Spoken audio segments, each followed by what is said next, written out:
Les retombées diplomatiques et politiques de la rencontre entre le président Félix et le président Kagame à Doha ce 18 mars ne cessent d'être visibles et de se faire entendre sur la scène diplomatique africaine, nous pouvons dire aussi internationale. Selon certains médias et selon certaines sources, le président Félix s'est fait gifler politiquement ou s'est fait gifler diplomatiquement par le président Cyril Ramaphosa lors de la cérémonie de prestation de serment à Namibie de la nouvelle présidente de la Namibie entre le 21, je pense le 20, le 21 de ce mois où il était à passage dans cette cérémonie de prestation de serment. Par la même occasion, l'Angola aussi s'est senti dans la peau d'une personne décie et une personne non considérée. Ces deux éléments ont-elles des impacts sur le plan diplomatique et ont-elles de l'influence dans la gestion du conflit, oui ou non? Bonjour, bonsoir. Nous vous saluons de partout. Aujourd'hui, nous sommes le 24 du mois de mars 2025 à cet espace Analysons Congo. Merci, c'est grâce à vous que nous avons 40K sur TikTok. Faisons un effort, nous devons arriver à 100K, mais l'objectif c'est de faire 1 million d'abonnés. Faisons ainsi un effort. Merci, c'est grâce à vous que nous avons aujourd'hui 33K sur YouTube. Aidez-nous à ce que nous arrivons à atteindre 100K. L'objectif pour ce mois de mars, c'est d'avoir 50K. Alors, c'est toi qui manques de t'abonner et de faire abonner les autres. Cet espace est sponsorisé par chukudu.com, xmetasoft.com ainsi que idrsor.com. Alors, le président Félix se retrouve face au président Cyril Ramaphosa. Et selon certains dires, le président Cyril Ramaphosa va maintenant poser la question au président Félix. Comme vous êtes parti en catimini, si je reprends ce qu'il a dit, comme vous êtes parti en catimini à Doha pour rencontrer le président Kagame, j'espère que cette fois-ci, vous n'allez plus continuer avec la rhétorique d'accuser votre prédécesseur, Joseph Kabila. Aussi, vous n'allez pas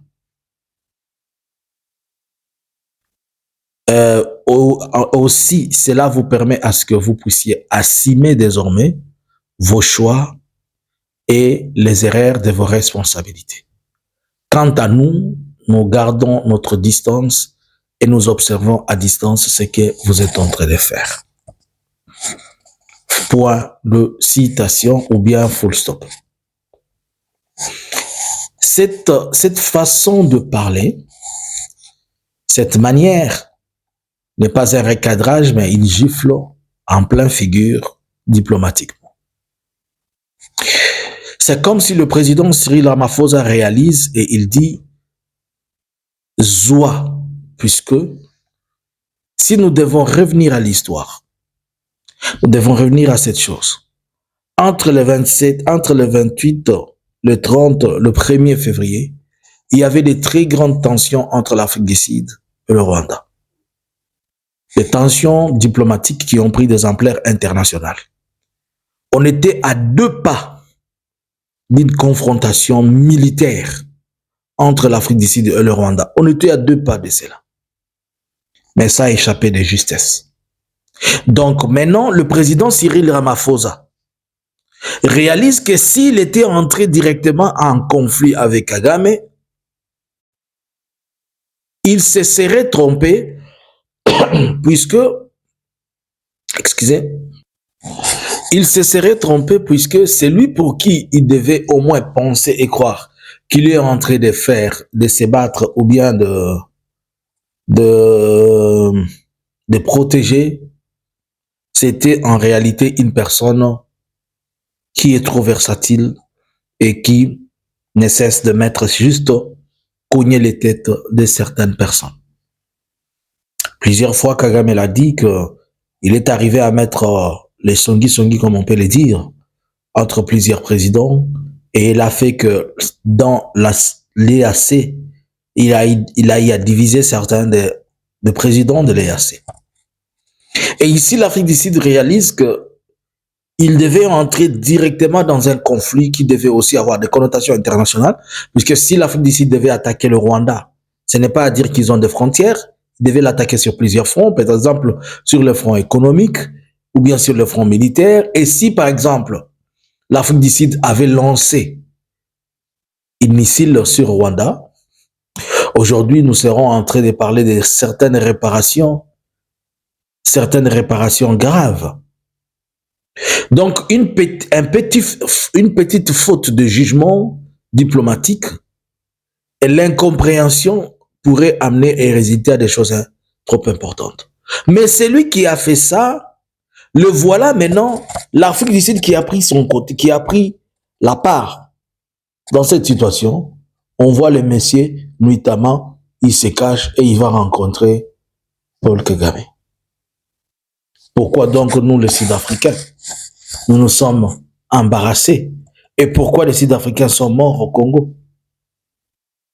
Pourquoi? Pensez-vous que la population sud-africaine pardonnera cela à Ramaphosa? Et pensez-vous que Ramaphosa pardonnera cela à Félix? Et dans la région dans la SADC? Je ne pense pas. Une autre personne qui s'est sentie embarrassée, c'est l'Angola. Il y a des rumeurs qui sont en train de dire, il y a une information qui circule dont je ne confirme pas encore, qui est en train de dire que l'Angola s'est totalement désengagé et retiré des négociations. Il dit que les négociations ne produisent pas. Bon, est-ce que c'est l'ancien communiqué qu'ils avaient fait ou bien c'est l'actuel? Est-ce que ça a été publié? Nous allons un peu vérifier. Mais au moins, l'un des ministres, aussi c'était celui des porte-parole, le Cransor, il s'était indigné du fait que Félix est parti notamment voir Kagame. C'est-à-dire, Félix a mis tout le monde en conflit avec Kagame et après, il se retrouve à Doha avec Kagame. Sans pour autant, c'est bien, c'est bel et bien sa décision. Mais il doit à ceux-là qui l'ont appuyé, il doit diplomatiquement à ceux-là qui se sont mis de son côté. Puisque en se mettant de son côté, ils sont devenus automatiquement ennemis et adversaires de ceux-là qui lui font la guerre. Bon, Ndayishimiye aujourd'hui, le président burundais, qu'est-ce qui se passe quand il réalise que Félix s'est assis face à face à Kagame et à Doha et qu'il était en train de crier sur tout le monde et tout le monde disait oui, c'est peut-être bon, on doit l'écouter, il faut l'appuyer. Alors vous comprenez que sur la plaine, sur le plan, sur la scène internationale dans le cadre de cette diplomatie agitante, allons-nous dire, la diplomatie agitante, elle ne produit que de cas de confusion et de situations inédites. Hier, dans le direct, une question nous a été rappelée et nous a été posée. Et moi, je la reprends aujourd'hui, puisqu'elle est une question importante. Nazo Tunayo, Nazo Mituna. Au début de ces conflits, un jour dans le Rumangabo, on va attraper 2 militaires rwandais. 2. Tout. 1, 2, 1, 2, 1, 2, 1, 2. Tout. Et Kagame se retrouve à Luanda avec Félix. Il exige qu'on libère ces 2 militaires. Il exige qu'on libère ces 2 militaires qui s'étaient perdus déjà. Boutou wana, Félix a pris ordre. Bozong Sabana Batu. 2. Goma est tombé le 27. Les combats ont commencé le 26, le 27, le 28, Goma, pratiquement, il était déjà dans les ratissages. Mais déjà à partir du 26-27, plusieurs militaires congolais ont fui, ils sont partis au Rwanda. Il y a au moins 700 qui ont fui là-bas, presque, ce qu'on est en train de dire. Les images ont été vues, vous avez vu comment les militaires rwandais les ont traités, ils les ont très bien accueillis, ils les ont soignés, ils les ont donné à manger. Jusqu'à aujourd'hui, on est en train de dire que le général Chico, je ne confirme pas, le général Chico Chintamba serait à la base de la MONUSCO. Je le mets au conditionnel. je mets au conditionnel ceux qui seraient ba lobby, na lobby te keza ya solo, ba lobby au conditionnel, boyo kavu pour la matoi. Je les mets au conditionnel, le général Chico Chitamba serait à la base de la MONUSCO avec 3 ou 300 ou 200 autres. On ne sait. Mais je parle d'abord, et à la fois, ceux qui sont à la MONUSCO, c'est une histoire diplomatique, une histoire politique, ça doit se régler. Je m'adresse à ceux qui sont au Rwanda. Ça fait 1 mois qu'ils sont au Rwanda. Plus de 500 soldats congolais. 1 mois. Kagame mi balé pamba. Akida na Luanda lobi bozong selanga nanga. Félix Malamuko bozong sabana batu. Mais il est le premier à Koya Koloba. Je m'attaquerai sans remords à tout Congolais. Il est prêt à dire, je m'attaquerai sans remords à tout Congolais, que je m'en fiche. Violation des droits de l'homme, ou quoi. Il y a 500 militaires qui sont au Rwanda depuis lors, jusqu'à ce moment où je vous parle. Aucun mécanisme ni d'identification de nos militaires qui sont au Rwanda, ni de reconnaissance. Aucun mécanisme n'est mis en place pour récupérer nos 400 ou 500 militaires qui sont au Rwanda. D'ailleurs, pour votre information, ils sont considérés par Kinshasa comme des gens qui ont fui et on est en train de les attendre à Kinshasa pour les faire procès. Ba même bango na auditorat, ba sambisa bango. Yebisanga siko ba oyo baza na front kuna. Soki bazui likama ya bongo, ba ko kima na gouvernement, to ba ko songa côté. Vous comprenez un peu? Je suis sûr que même ceux-là qui sont au Rwanda vont solliciter. Ils disent non, c'est mieux tozonga na M23, tozonga na Goma, ba même abiso na Rumanga bona formation. 700 ti lelo oyo yiwana azo balukaka azana bana 7 soki 4 sabakangi bango na mboka mupaya. 5, ça fait 1 mois. 1 mois. 1 mois. Toyoki nano atate balobi o on téléphone. Donc ba wana baza ba sacrifier à kun. Est-ce que vous comprenez ce que cela fait moralement pour les militaires? Donc baso fanda baso la muka. Espoir ezaki gouvernement biso ko senga biso. Donc ti mo gouvernement biso lobi lo côté. Ah. Donc, le gouvernement a besoin de l'autorité. Aussi pour tout. Donc, le gouvernement a besoin de l'autorité. Au début, tu l'as n'attends pas toi appuyer Félix. C'est ça pour balingi Félix. C'est ça pour na amour ya mboka. Maintenant, amour ya mboka, il faut te yeba to sala ngona sima mkongo nani, to zana nani na hôtel mais abiso liboso de sikoyo. Ah. Je parle de plus de 400 militaires. Ata boye bisanga non, ils ne sont pas 700. Ata boye bisinga baza 5. Ngana bisibino Rwanda senga ikaka 2. Tout le monde a qui plus de ça. Tout le monde a pas si matiti hein. Bon on a qui humiliation nyo so wana ba humilier bango ba si bango matiti. Et puis ba se racheter ba zui bango d'une manière humaine. Mais tina ngonga oyo. Tina minito nazoloba. Félix ayebi atali solo bango te. Ministre de la Défense ayebi atango. Mama Thérèse azoke de kana États-Unis, bazaka na souci bazwa minéré kaka bazwa minéré bokonzi bango evanda dans l'entretemps bana na biso. Même le ministre de la Défense, oyo ministre de la Défense Asika, oyo musala nese komika kofinga Kabila. Ministre de la Défense Asika, oyo ministre de la Défense, ministre de la Communication. Pour passer par jumelé, le ministère de la Défense et le ministère de la Communication. Le nouveau nouveau ministre de la Communication et de la Défense, même lui, il a tout le temps pour insulter et dire que Kabila n'est pas congolais, mais il ne pense même pas à dire. Et dans l'entretemps, ils sont en train de sensibiliser la jeunesse. Jeunesse va sensibiliser bino. Mais batiki batuna Rwanda. Donc ceux qui peuvent bino lobi bakangi bino na Soudan, ceux qui bakangi bino na Angola, bino pe bakosundola ka bino bongo. Botuna ceux qui zaki Anthony de bakangi na mbouteillage kaka. Mais les héros garde républicaine nyonso na mokili mobimba c'est kiti. Hein? Mais 700 bana batu bavandi kuna na lobi ngona lingala to bango na lingala.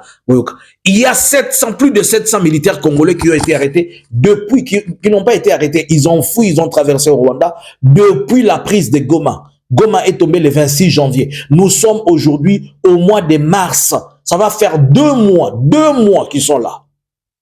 2 mois ils sont à Goma, à Kigali. 2 mois, il n'y a même pas de coup de fil. Et curieusement, Kinshasa est en train de préparer un procès pour tous ceux qui prétendent avoir fui le front. Donc, ces militaires qui sont partis, ils se sont retrouvés entre les feux, ils n'avaient pas moyen, ils ont pu battre retraite, ils sont au Rwanda, on les attend à Kinshasa pour les arrêter. Mais ça fait 2 mois, on n'en parle même pas. Kagame, il y avait seulement 2 soldats, deux, qui ont été pris à Rumangabo. Il est parti en Angola. Vous voyez la différence des chefs? Vous voyez la différence des leaders? Un leader qui combat pour son peuple, un autre leader qui combat pour lui, pour son ventre et pour les membres de sa famille. Je viens de lire les communiqués, une conférence de presse que l'ambassadeur de la Chine a fait. Il déclare que aucune entreprise chinoise n'est enregistrée officiellement dans la partie est de la République démocratique du Congo.